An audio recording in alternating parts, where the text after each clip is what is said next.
Pazartesi akşamı saat 21.30'da aracımı park yerine bıraktım, eve geçtim.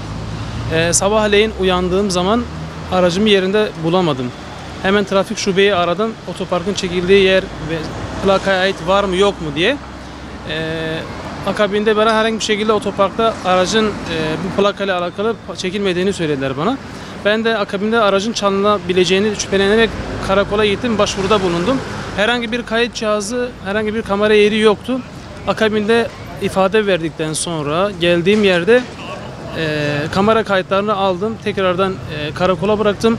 Salı gün boyunca akşama kadar yakın yerlerde aracın bulunabileceği noktalarda, gezilebileceği noktalarda, bırakılabileceği noktaları gezdim. Hiçbir şekilde aracı bulamadık.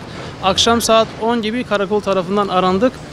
Araç boş bir iki mahalle arasında bir yere bırakılmış halde, boş şekilde bırakılmış, kapısı açık halde bırakılmıştı.